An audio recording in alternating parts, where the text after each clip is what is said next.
తిరిగి BCN news కి స్వాగతం.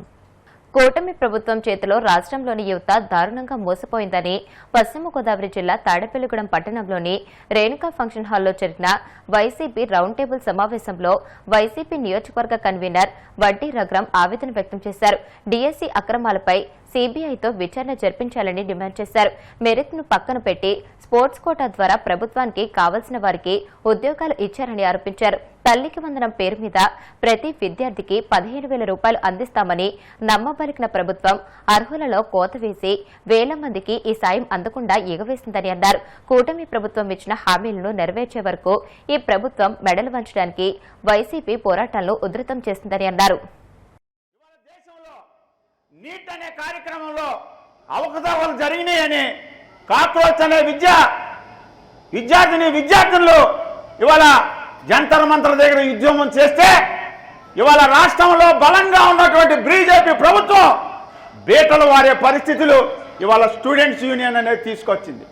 దాని మూలంగా కొన్ని 20 లక్షల మంది విద్యార్థులు ఆ యొక్క ఎగ్జామ్స్లో పార్టిసిపేట్ చేసి వాళ్ళ జీవితాలని పాడు చేసుకునేటువంటి పరిస్థితుల్లో ఇవాళ సిబిఐ ఎంక్వైరీ కూడా ఇవాళ సెంట్రల్ గవర్నమెంట్ సిబిఐ ఎంక్వైరీ చేసి ఆ యొక్క సెంట్రల్ ఎడ్యుకేషన్ మినిస్టర్ అయిన ధర్మేంద్ర ప్రధాన్ గారు కూడా ఇవాళ రాజీనామా చేయటం జరిగింది.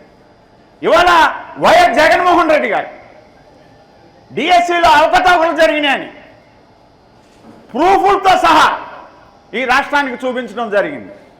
అదేవిధంగా ఇవాళ గోల్డ్ మెడల్ పొందినటువంటి ఒక విద్యార్థుడికి జాబ్ రాకపోవటం వల్ల అతన్ని జగన్మోహన్ రెడ్డి గారు పక్కనే కూర్చోబెట్టుకుని ఈ రాష్ట్రానికి కళ్ళు తెరిపించే కార్యక్రమం చేశారు. ఇన్ని నిజాలను మీకు చూపించిన ఈ రాష్ట్రంలో ఉన్నటువంటి విద్యాశాఖ మంత్రి ఒక సిబిఐ కూడా ఎంక్వైరీకి మీరు ఇవ్వకుండా, మీరు ఇప్పటి వరకు రాజీనామా చేయకుండా మీరు విద్యార్థుల యొక్క భవిష్యత్తుని నాశనం చేసి వాళ్ళని చదివించుకున్న తల్లిదండ్రుల యొక్క జీవితాలను నాశనం చేసిన మీకు ఈ రాష్ట్రంలో విద్యాశాఖ మంత్రిగా ఉండవలసిన నైతిక హక్కు లేదని ఇవాళ వైఎస్ఆర్సీపీ కార్యకర్తల తరఫున మేము సూచిస్తా ఉన్నాం. ఇవాళ రౌండ్ టేబుల్ సమావేశం జరుపుకుని ఈ రౌండ్ టేబుల్ సమావేశంలో అసలు ఏం జరుగుతుంది ఈ రాష్ట్రంలో అని ప్రతి కార్యకర్త తెలుసుకోవాలి. ఇవాళ ఒక్కో కార్యకర్త ఇవాళ 300-400 మంది ఇక్కడ ఉన్నారంటే ఒక్కో కార్యకర్త ఒక 100 మందికి చెప్తే ఇవాళ 40-50 వేల మందికి ఈ రాష్ట్రంలో జరుగుతున్నటువంటి అన్యాయాన్ని మనం ప్రజల వద్దకు తీసుకెళ్ళాలి. జగన్మోహన్ రెడ్డి గారు గతంలో ఏ విధంగా ఇవాళ ఈ రాష్ట్ర ప్రజలను ఆదుకున్నారు, ఇవాళ కళ్ళబొల్లి మాటలు చెప్పి ఇవాళ మేనిఫెస్టో బాండ్ పేపర్ అని చెప్పి సూపర్ సక్సెస్ అని మాయ మాటలు చెప్పిన ఈ కూటమి ప్రభుత్వ విధి విధానాలని ప్రజల్లోకి తీసుకెళ్లాలని జగన్మోహన్ రెడ్డి గారి పిలుపు మేరకు ఈ కార్యక్రమం చేయడం జరిగింది. పశ్చిమ గోదావరి జిల్లా భీమవరం జేపీ రోడ్లోని ఆనంద ఫంక్షన్ హాల్లో పరిణయ ఎగ్జిబిషన్ను మంగళవారం ప్రారంభించనున్నట్లు నిర్వాహకులు టీవీ రావు తెలియజేశారు. Saris, designer blouses, kurtis, real jewellery, diamonds, imitation jewellery, decors, suits, hi fi fashions తో ఎగ్జిబిషన్ ఏర్పాటు చేశామని తెలియజేశారు. దేశం నలుమూలల నుంచి సేకరించిన 100 మందికి పైగా డిజైనర్స్ చే రూపొందించిన వివిధ రకాలైన మోడల్స్ ఈ ఎగ్జిబిషన్ లో లభ్యమవుతాయని పేర్కొన్నారు. ఈ నెల 5వ తేదీ బుధవారం వరకు ఎగ్జిబిషన్ ఉంటుందని తెలియజేశారు. ఈ అవకాశాన్ని భీమవరం పట్టణ పరిసర ప్రాంత మహిళలు సద్వినియోగం చేసుకోవాలని కోరారు.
పల్నాడు జిల్లా వినుకొండలోని వై కన్వెన్షన్ హాల్లో శివశక్తి ఫౌండేషన్ ఆధ్వర్యంలో ఉత్తమ ఉపాధ్యాయుల అభినందన సభ ఘనంగా జరిగింది. ఈ సన్మాన కార్యక్రమంలో పల్నాడు జిల్లా కలెక్టర్ కృతికా శుక్లా, ప్రభుత్వ చీఫ్ విప్ జీవి ఆంజనేయులు పాల్గొని ఉత్తమ ప్రతిభ కనబరిచిన ఉపాధ్యాయులకు పురస్కారాలు అందజేశారు. ఈ సందర్భంగా కలెక్టర్ మాట్లాడుతూ ఉపాధ్యాయులు కృషితో సమాజానికి మేధావులను అందించగలరని, ప్రభుత్వం కూడా అన్ని విధాలుగా విద్యా వ్యవస్థను బలోపేతం చేసే దిశగా కృషి చేస్తుందని పేర్కొన్నారు.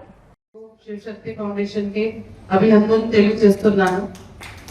ఎందుకంటే దాదాపు 15 లక్షలు ఖర్చు పెట్టి ఎడ్యుకేషన్ మీద ఫోకస్ చేసినందుకు ఫస్ట్ టైం టీచర్స్ ని కూడా దీంట్లో రివార్డ్ ఇవ్వడం జరుగుతుంది. మామూలుగా స్టూడెంట్స్ ని టాపర్స్ ని మాత్రమే ఇస్తాము, కానీ చాలా మంచి ఆలోచనతో ఇన్నోవేటివ్ గా శివశక్తి ఫౌండేషన్ ద్వారా ఈరోజు టీచర్స్ కి కూడా ఇవ్వడం చాలా మంచి ఆలోచన. అది ధన్యవాదాలు నిజంగా తెలియజేస్తున్నాను. ఆ మోటివేషన్ అసలు ఎమ్మెల్యే గారి మోటివేషన్ దాట్ ఆ కాన్స్టిట్యుయెన్సీలో ఎడ్యుకేషన్ డిపార్ట్మెంట్ ముఖ్యంగా గవర్నమెంట్ సెక్టర్ బాగా ఉండాలి. గత 1 year నుంచి చూస్తున్నాము, రెగ్యులర్ రివ్యూస్ పెడుతున్నారు, టీచర్స్ ని మోటివేట్ చేస్తున్నారు. ఎందుకంటే మన గవర్నమెంట్ స్కూల్ పిల్లలు అన్ని ఫెసిలిటీస్ ఇస్తున్నాము. ఇప్పుడు సివిల్ వర్క్స్ చాలా మంచిగా కంప్లీట్ చేసాము, యూనిఫామ్ ఇస్తున్నాము, మెటీరియల్ బాగా పెడుతున్నాము. అన్ని ఇచ్చిన తర్వాత కూడా రిజల్ట్ రాకపోవడం ఈజ్ నాన్ యాక్సెప్టబుల్. అంటే టీచర్స్ కూడా మనకి గవర్నమెంట్ సెక్టర్ లో ప్రైవేట్ సెక్టర్ కంటే బెటర్ ఉన్నారు. ఎందుకంటే మీరు అందరూ డిఎస్సి క్లియర్ చేసి వచ్చారు, కాంపిటేటివ్ మెకానిజం లో వచ్చారు. So government school teachers are any parameter much better than private school teachers. So అలా ఉన్నప్పుడు ఎందుకు 100% పాస్ పర్సెంటేజ్ ఉండకూడదు అన్ని స్కూల్స్ లో? ఇప్పుడు వినుకొండ కాన్స్టిట్యుయెన్సీ చూస్తే 91% పాస్ పర్సెంటేజ్, కానీ దాంట్లో గొల్లపల్లి మండల్ ముఖ్యంగా ఎంఈఓ గారు ఉన్నారు. గొల్లపల్లి ఎంఈఓ లాస్ట్ టైం మనం పెట్టుకున్నటువంటి ఈ కాంపిటీషన్ వల్ల మన స్టూడెంట్స్ కి మనం అవార్డ్స్ పెట్టుకున్నాం. ప్రతి స్కూల్లో ఫస్ట్ సెకండ్ కి ప్రైజులు పెట్టుకున్నాం. అలాగే ఎప్పుడు స్టూడెంట్స్ కి కాదు ప్రైజులు, టీచర్స్ కి కూడా ఉండాలని శివశక్తి ఫౌండేషన్ ఆలోచించింది. అందుకోసం నిరుతులుగా టీచర్స్ కూడా మనం అవార్డ్స్ ఇవ్వాలని శివశక్తి ఫౌండేషన్ ద్వారా ప్రపోజల్ పెట్టాము లాస్ట్ ఇయర్. దాన్ని ఈ సంవత్సరం మీదుగా ఈ బెస్ట్ టీచర్ అవార్డ్స్ ఇవ్వడం, best subject performance, overall performance, దాని ముందే కొన్ని పారామీటర్స్ అనుకున్నాం. టీచర్ అటెండెన్స్ అని, స్కూల్ సంబంధించిన గ్రీనరీ అని, ఈవెంట్స్ అని మీరు పారామీటర్స్ అందరూ డిఈఓలతో కలిసి అందరూ కలిసి నిర్ణయించారు. పారామీటర్స్ లో దీంట్లో శివశక్తి ఫౌండేషన్ వారికి సంబంధం లేదు. పారామీటర్స్ నిర్ణయించిన వాళ్ళే ఈరోజు అవార్డ్స్ కూడా మార్క్స్ కూడా అసెస్మెంట్ చేస్తుంది DEO office. Last year Nattumalli school నియోజకవర్గంలో టాప్ వస్తే శ్రవణపురం మండలం నత్తుమల్లి. ఈసారి నియోజకవర్గంలో ప్రోగ్రామ్ స్కూల్ టాప్ రావడం అభినందనీయ. గట్టిగా చెప్పండి ఒకసారి. ప్రోగ్రామ్ స్కూల్ నమ్మడానికి ఒక హెచ్ఎం గారికే కాదు, ఆ స్కూల్లో పనిచేస్తున్న ప్రతి టీచర్ కూడా మనం ఈ సందర్భంగా అభినందనలు తెలియజేసినటువంటి అవసరం ఉంది. అలాగే ఇప్పుడు టాప్ 10 లో ఎవరో ఉన్నారో ఒకసారి అక్కడ చూసుకోవచ్చు. వార్తలు ముగించే ముందు ముఖ్యాంశాలు మరొకసారి. పాలకొల్లులోని డంపింగ్ యార్డ్ వద్ద వ్యర్థాలను ప్రాసెసింగ్ చేసే యూనిట్ కు శంకుస్థాపన చేసిన మంత్రి నిమ్మల. చెత్తరహిత పట్టణంగా పాలకొల్లును తీర్చిదిద్దడమే లక్ష్యమని వెల్లడి. నేతన్న సేవలో పథకం అమలు కార్యాచరణపై అధికారులతో మంత్రి సవిత సమీక్ష. అర్హులు ఈ నెల 5వ తేదీ సాయంత్రం 5 గంటలలోపు దరఖాస్తు చేసుకోవాలని సూచన. జగన్ మానసిక పరిస్థితి రోజురోజుకు మరింత క్రూరంగా మారుతోందన్న టీడీపీ పొలిట్ బ్యూరో సభ్యుడు వర్ల రామయ్య.